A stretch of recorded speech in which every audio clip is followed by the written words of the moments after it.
pas selon de s'inscrire dans la mais vraiment que chacun va sa gauche, chacun sa droite, ces valeurs-là.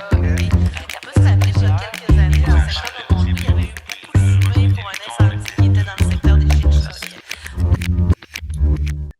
Ben, ça doit être pris en compte et comme société, on se doit de bien accompagner ces gens-là qui, en fin de vie, leur cri à l'aide ou leur désir de mourir peut révéler d'autres problématiques et on doit aller travailler fort pour voir quelles sont les sources de ces demandes d'aide. Et est-ce que la meilleure façon de résoudre le problème, c'est par l'injection létale? La mort, ce grand mystère inéluctable qui nous attend tous, a toujours eu le pouvoir de nous pousser à de profondes réflexions sur le sens même de notre existence. Face à l'inconnu, à la maladie ou à la perte de nos capacités, nos sociétés s'interrogent de plus en plus sur la façon de quitter ce monde. Pourtant, au cœur de ces vertiges et de ces questionnements, il est crucial de ne pas oublier l'importance fondamentale du vivant. Dans la nature, tout ce qui vit s'accroche à la vie, avec une force et une résilience insoupçonnées. C'est cette valeur inestimable de la vie humaine, jusqu'à son tout dernier souffle, que met de l'avant le réseau citoyen Vivre dans la dignité. Leur philosophie nous rappelle qu'une véritable dignité ne révèle pas de l'apparence ou de la performance. Elle ne s'efface pas avec la vieillesse, la dépendance ou la maladie. Elle est inhérente et inaliénable à notre condition humaine. Au lieu d'envisager la fin de vie comme un parcours que l'on doit affronter seul par souci d'autonomie, ce mouvement nous invite à redécouvrir la beauté de notre interdépendance. Il nous rappelle que la véritable compassion face à la souffrance réside dans l'accompagnement, dans la douceur des soins palliatifs et dans cette promesse essentielle que l'on doit pouvoir se faire en société, qu'importe ce qui arrive, nous serons là pour toi. Pour aller au cœur de cette réflexion éthique et démystifier cette vision bienveillante de l'accompagnement, nous en discutons aujourd'hui avec Jasmin Lemieux-Lefebvre, coordonnateur au réseau citoyen Vivre dans la dignité. Alors, Vivre dans la dignité est un réseau citoyen qui a été lancé en 2010. C'était à l'époque la fameuse commission qui explorait là, un futur droit à mourir dans la dignité. Alors, une commission itinérante qui s'est promenée un peu partout au Québec. Et il y avait des gens qui venaient surtout du monde des soins palliatifs qui se disaient, bon, aide médicale à mourir, c'est pas déjà ce que les gens ont accès avec les soins palliatifs. Est-ce qu'on a besoin au Québec de quelque chose qui s'apparente à l'euthanasie, au suicide assisté? C'est les termes qui étaient utilisés ailleurs à l'époque. Et donc, et de créer un mouvement qui, oui, est citoyen, donc pas juste des gens qui œuvrent dans les équipes soignantes de soins palliatifs, pas juste des gens qui œuvrent en médecine, mais tout citoyen qui est intéressé pour des questions philosophiques, pour des questions euh, de simplement de comment voir l'accompagnement en fin de vie. Alors, dans le fond, toutes les raisons étaient les bonnes pour pouvoir fédérer des gens qui voulaient mettre de l'avant la vision des soins palliatifs, puis questionner l'idée de ouvrir un geste là, létal à la fin de la vie qu'on appelle aide médicale à mourir. Bon, depuis 2015, c'est la loi hein, au Québec. Donc, depuis ce moment-là, notre réseau citoyen, ben, on avance, on est en dialogue constamment. À chaque fois qu'il y a des élargissements à la loi, on essaie d'en discuter. Alors, nous, on respecte toujours la décision finale des gens, qu'importe leur choix, mais on veut que ce soit une décision bien éclairée. D'accord. Alors, en préparant justement, pardon, en préparant mes questions, je voyais bien l'angle, l'objectif pour moi, juste pour te préciser que c'est d'aller au cœur de la philosophie sans chercher de confrontation aucune, mais plutôt la réflexion éthique. Et j'aimerais ça avec toi, faire le travail de définir le mot. Tu sais, j'ai l'impression qu'il y a comme cette bataille de mots avec le sens du mot dignité. Parce que Oui, il y a le mouvement effectivement de l'aide médicale à mourir qui dit mourir dans la dignité, il y a vivre dans la dignité. Alors au-delà du jeu de mots, j'ai une vision qui me semble complètement différente de l'être humain selon qui porte ce mot-là. Et j'aimerais t'entendre un peu sur vivre dans la dignité. Qu'est-ce que vous entendez, vous, par là? c'est une question qui me touche particulièrement parce que on a appris le décès d'une figure très importante sur cette conception de la dignité au Québec. C'est un philosophe québécois du nom de Thomas de Coninck, qui est décédé à l'âge de 91 ans le 16 février dernier. Et lui, il a écrit un livre sur la dignité humaine qui a reçu un prix, le prix Bruyère de l'Académie française, et abordé souvent ce sujet-là. Et lorsque l'on se questionnait sur l'ouverture à un droit à mourir dans la dignité, il notait avec raison que, dans le fond, tout le fondement du débat, c'est sur la conception de la dignité. Alors, est-ce que la dignité, c'est une dignité d'apparat qui peut se perdre? À l'époque des Romains, comme il aimait souvent rappeler, ben, c'était ça, là. C'est une dignité. S'il y a, par exemple, une perte de capacité, ben, on perd la dignité. Et il y a l'autre vision de la dignité qui est beaucoup plus proche de celle des droits de l'homme, à savoir que c'est une dignité qui ne peut pas se perdre. Alors, qu'importe si on perd une série de capacités, si on arrive à un moment de la vie où on perd un certain sens à la vie, ben là, les personnes autour de soi doivent nous rappeler que notre dignité, là, elle est indépendante de tout ça, là. Elle sera toujours présente. Alors, et puis, ce choc des idées a fait que certaines personnes hein, se disent, ben, écoutez, moi, je suis sûr que je perds ma dignité à certains moments d'une maladie ou avec une déficience physique grave, donc un handicap, et je veux obtenir une mort provoquée à un moment où je ne sentirai plus cette dignité. Et donc là, avec les années, ce questionnement-là se poursuit, et pas juste au Québec, on n'est pas une bulle à travers le monde. Ce sujet-là vient encore euh, toucher le cœur de beaucoup de gens. En France, c'est le sujet d'actualité par excellence ce printemps, alors que le pays là, réfléchit à deux projets de loi, un sur la protection des soins palliatifs, l'élargissement de l'accès à ces soins-là, et celui d'un droit à l'aide à mourir. Donc, on ne changera pas les gens. Ils ont le droit d'avoir ces deux définitions euh, très, très différentes de la dignité. Mais celle qui est portée par les soins palliatifs, c'est pour ça qu'il y a comme une incompatibilité avec le fait qu'à un certain moment, on devrait, sous un prétexte d'autonomie, donner la mort à une personne alors qu'on peut l'accompagner sans souffrance, parce que l'enjeu ici, là, les gens ne veulent pas souffrir en fin de vie. Et on le comprend très, très bien. Mais les gens qui œuvrent en soins palliatifs se disent qu'ils sont toujours capables de pouvoir bien résoudre les souffrances physiques. Il y a quelques cas d'exception, là, les douleurs réfractaires. Et dans ce cas-là, il y a la sédation palliative, hein, où on baisse le niveau de conscience pour plonger dans un coma quelqu'un à la toute fin de sa vie. Mais c'est tout l'enjeu de tous les types de souffrance, hein, parce qu'il n'y a pas la souffrance que physique, la souffrance psychologique, la souffrance existentielle.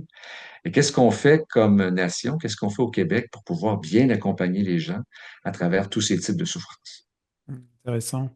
Je vois là un peu comme la peur de la déchéance ou peur de l'indignité de la maladie. Et en même temps, il y a une autre, faire effectivement la part des choses avec la dignité, comme tu dis là, des droits, plus au niveau des droits de l'homme. Euh, Oui, et chaque élargissement de la loi ont mené à des nouvelles réflexions parce qu'au début, c'était présenté l'ouverture à l'aide médicale à mourir comme un soin d'exception. mm, Mais avec les années, on le sait, on en entend souvent parler, le Québec est rendu l'endroit au monde où le taux de décès par aide médicale à mourir le plus élevé, 7,9 selon la Commission sur les soins de fin de vie lors de leur dernier rapport annuel. Je regardais du côté de la Gaspésie, donc la région socio-sanitaire 11, c'est 6,5 des décès, donc un peu en deçà de la moyenne québécoise, mais au-dessus de la moyenne canadienne, qui est environ de 5. Donc, c'est fait quand même beaucoup de monde. En termes, là, c'est 82 personnes qui ont reçu l'aide médicale à mourir durant l'année 2024-2025 la région de la Gaspésie et de la Madeleine.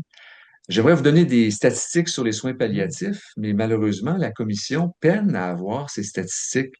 En fait, chaque région doit envoyer des statistiques sur les soins palliatifs, mais ils ont bien réalisé que il n'y a pas d'indicateurs nationaux, ce qui fait que les statistiques qu'ils recevaient, ben, ils n'étaient plus capables de pouvoir dire est-ce que ça offre un bon portrait de la situation. Donc, lors de leur dernier rapport annuel, ils ont préféré ne pas donner de chiffres sur les soins palliatifs. Alors, c'est toute cette question-là. Si l'accès à l'aide médicale à mourir est plus facile que d'avoir accès à de bons soins palliatifs multidisciplinaires de qualité, c'est vraiment un enjeu. Et on le sait, là, dans votre région, ils se donnent de bons soins palliatifs, que ce soit dans les hôpitaux, euh, à domicile, via tout le travail des CLSC, donc des équipes volantes qui peuvent aider les gens à mourir dans la dignité à la maison avec de bons soins palliatifs. Il n'y a pas de maison de soins palliatifs dans votre région. La plus près, c'est la maison Marie-Élisabeth à Rimouski. Mhm. On connaît aussi le projet dans la région de la baie des Chaleurs, donc une maison de soins palliatifs qui est en construction là-bas. Donc, ça devrait être pour bientôt. Est-ce qu'un jour, il y en aura un dans votre belle région? On l'espère. C'est au total, c'est 39 maisons de soins palliatifs au Québec et Mhm. 7 qui sont en construction.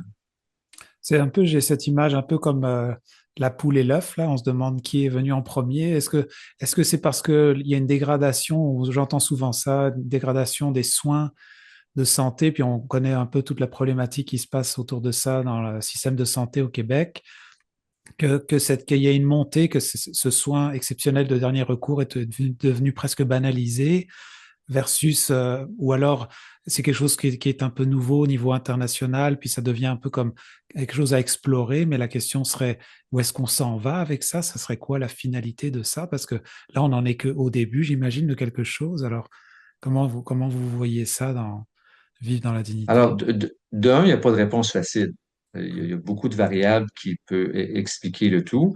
Il y a un comité scientifique qui a été mandaté par le gouvernement québécois, donc un consortium pour pouvoir comprendre pourquoi au Québec, c'est l'endroit au monde où il se fait le plus d'aide médicale à mourir.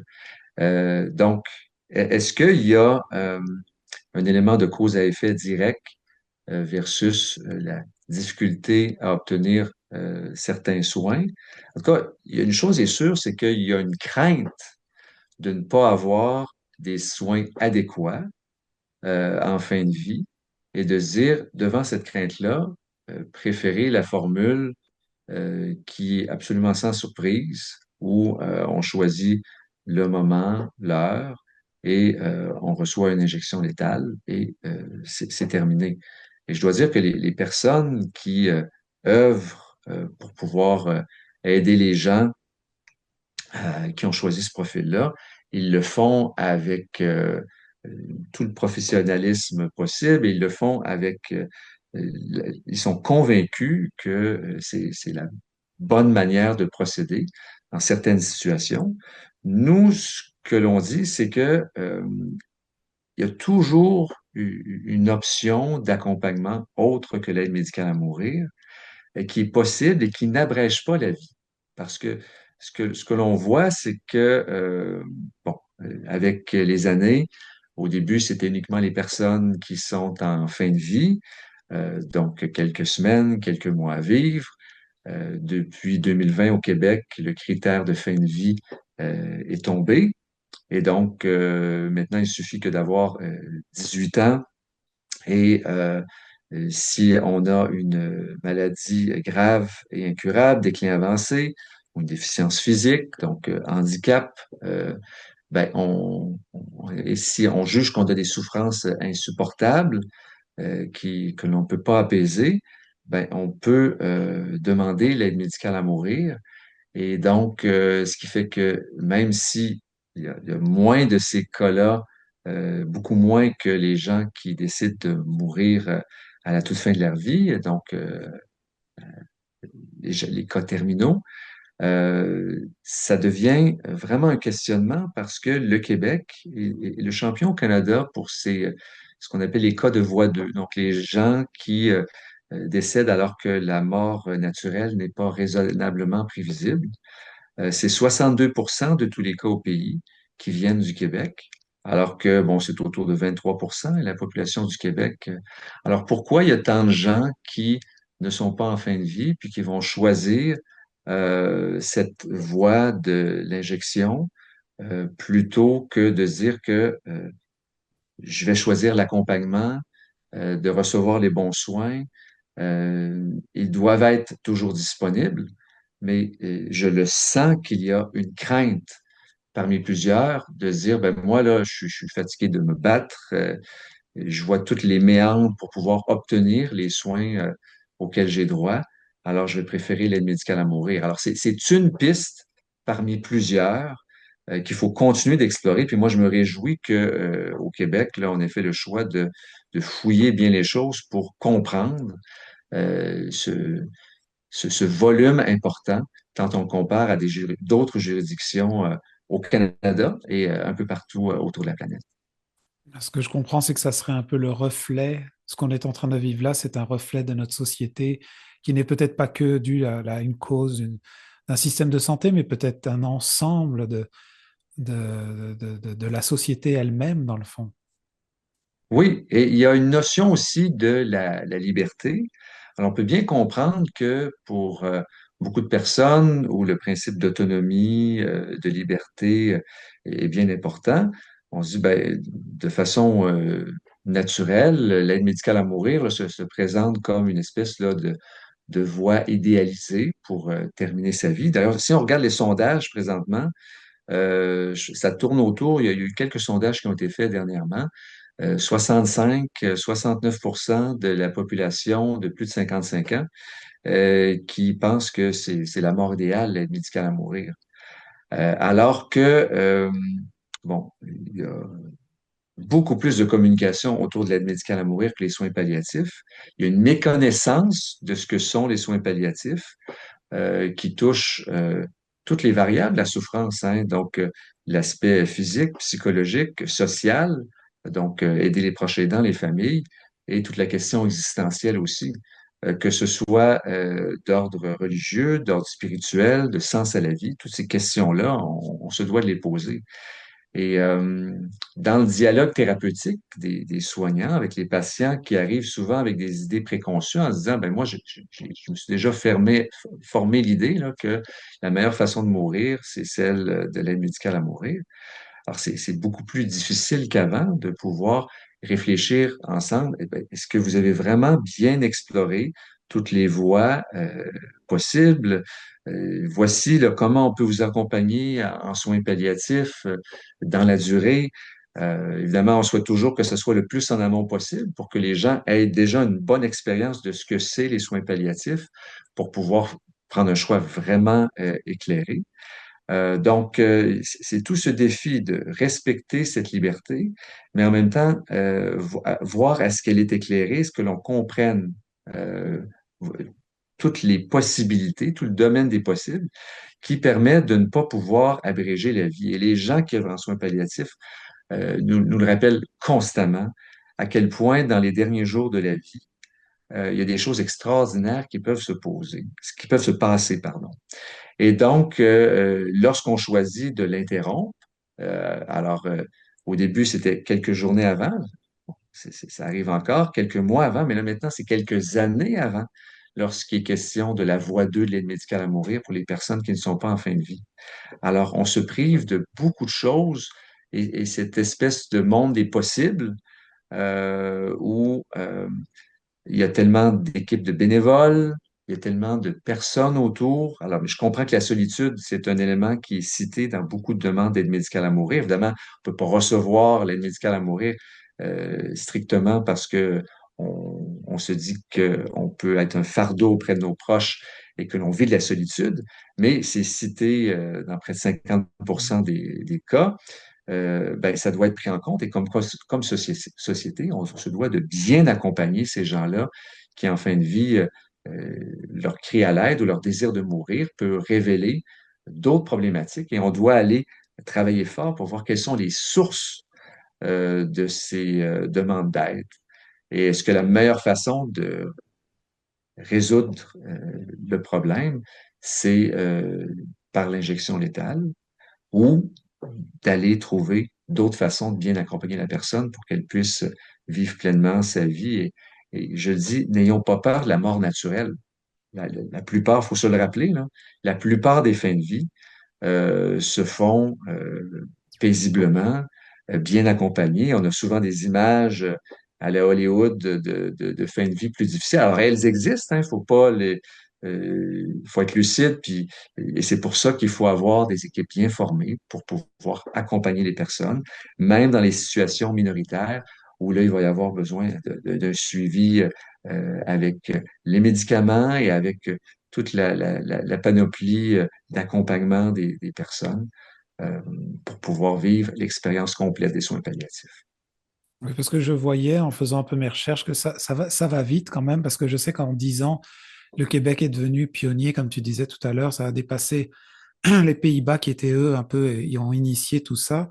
Oui, Et je sais que aujourd'hui, avec les demandes anticipées, là, je sais que ça pose beaucoup de questions avec les défis éthiques, tout ça, d'une personne en santé qui signe un papier pour que si jamais dans 5 ans, admettons, le cas, souvent on prend l'exemple de l'Alzheimer, il perd un peu la reconnaissance de ses proches, mais qui pourrait être quand même serein et être bien portant.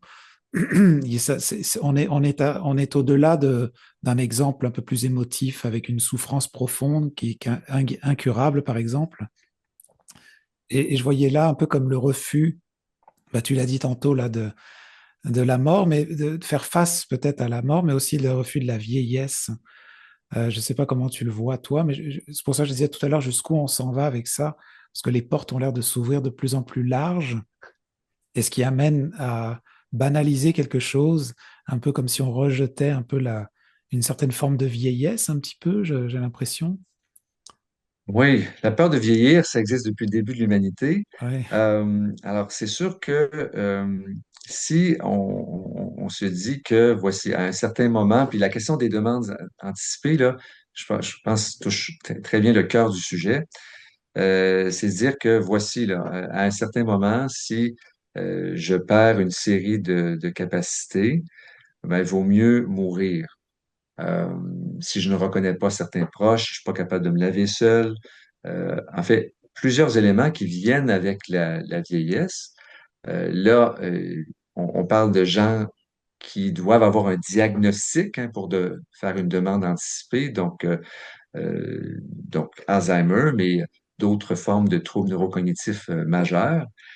Et là, de pouvoir faire l'exercice de cocher ou dans son esprit, parce que la conversation que la personne avec l'évaluateur, qui peut être un médecin ou une infirmière praticienne spécialisée, ça va bien au-delà de simplement cocher des cases. Là. Ça va vraiment de voir quelles sont toutes les raisons qui pourraient mener à mon choix que si je perds la capacité de consentir à obtenir l'aide médicale à mourir. Mais depuis l'entrée en vigueur le 30 octobre 2024, il y a eu très, très peu de d'aide médicale à mourir dans ce contexte parce qu'on voit toute la difficulté d'application. Et un des éléments très, très clairs, c'est qu'il doit y avoir souffrance contemporaine. Et là, il y a tout un défi. Les gens peuvent avoir dit, ben voici, là, moi, si je ne reconnais plus, je ne peux plus faire telle et telle activité, je préfère mourir. Mais si l'équipe soignante autour peut bien voir que la personne euh, est toujours heureuse, qu'elle ne souffre pas de cette situation-là, on ne peut pas procéder à l'aide médicale à mourir. Et il y a d'autres personnes qui se disent qu'ils se cachent toujours derrière le sourire d'une personne avec un trouble neurocognitif, une espèce de souffrance cachée. Et donc, ayant ces deux points de vue-là, et jusqu'à maintenant, les autorités n'ont pas voulu, même si la loi dit très clairement qu'il doit y avoir souffrance contemporaine, mais les autorités ont on laisse le tout au jugement clinique, ce qui fait que sur le terrain, c'est très, très difficile de pouvoir se dire, ben voici, on va aller de l'avant avec des gens qui n'ont plus la capacité à consentir, parce que c'était une balise importante en 2015 à l'adoption, l'aptitude à consentir. C'est toujours le cas pour l'immense majorité, en fait, toutes les demandes d'aide médicale à mourir contemporaines, mais là, pour ce qui est des demandes anticipées, il n'est plus là, ce garde-fou. Et je pense que c'est pour ça que dans le reste du pays, n'a pas choisi de faire le saut. C'est uniquement au Québec où c'est possible de le faire. Il y aura des débats sûrement au cours des prochains mois parce que les pressions sont fortes aussi dans le reste du pays pour pouvoir offrir ce type de demande anticipée. En préparant cette émission, ça m'a permis un peu de faire la part, parce qu'on parle souvent d'autonomie solidaire et d'autonomie individuelle. Et c'est un peu comme si on avait, euh, on avait comme perdu un petit peu ce concept d'interdépendance, c'est-à-dire que je vieillis, mais normalement la société doit et mon entourage doit me porter jusqu'au bout, hein, le plus possible. C'est un peu comme quand on a une naissance, dans le fond, le bébé est pas indépendant, donc il faut le porter jusqu'à un certain temps. Et est-ce que c'est un peu ça qui différencie justement un peu ces deux dignités-là, un peu comme l'autonomie individuelle, c'est je vieillis tout seul, on n'est pas capable de me supporter, alors je peux mettre fin à ça, choisir de mettre fin à ça tout seul. Comment toi tu vois ces deux concepts-là? Ben, je commencerai par répondre par une statistique canadienne qu'on entend très peu souvent. C'est-à-dire que 96% de tous les cas d'aide médicale à mourir au pays sont avec des personnes qui s'auto-identifient comme d'origine caucasienne, donc blanc. Et ce qui fait que quand on gratte un peu, on peut voir que pour ce qui est des gens qui proviennent de l'immigration, pour l'immense majorité, l'idée de penser, même envisager l'aide médicale à mourir, n'est pas possible. Est-ce qu'il y a là cet élément dont vous parlez de sociétés qui sont plus prêtes à accompagner leurs proches dans le temps jusqu'à la fin? Évidemment, plusieurs, c'est parce qu'elles n'ont pas le choix. Hein. Il y a pas de résidence, ce qui fait que sur la majorité de la planète, les personnes âgées vont vivre dans leur famille. Ils vont être accompagnés le plus longtemps possible. Puis ici, moi, je pense pas qu'au Québec, on a à faire un jugement. Il y a encore des proches aidants qui font un travail exceptionnel, puis qui gardent à la maison avec de bons soins à domicile, souvent des soins palliatifs. Donc, c'est possible. Mais ce qu'on s'est donné collectivement, des résidences, des lieux collectifs pour pouvoir accompagner les gens. Alors, je pense que l'objectif était louable, euh, mais il faut toujours réfléchir. Si nous avons l'occasion de pouvoir être près d'un proche ou d'un ami, parce que la question de l'amitié est souvent liée très, très fortement au sens à la vie. Si on n'a plus d'amis, si on n'a plus de réseau, alors il y a l'amitié aussi, la famille, ben pourquoi vivre? Alors, cette espèce-là de réseau, puis il y a tous les différents niveaux, donc l'amitié, la famille, mais aussi la société, la communauté. Alors, de faire bien prendre conscience aux gens qui nous entourent que on sera toujours là pour eux. Puis, qu'importe si il y a des moments où la vie fait que euh, il y aura soit des troubles de santé neurocognitifs, des problèmes de santé physique, même graves, ben, nous serons là pour toi.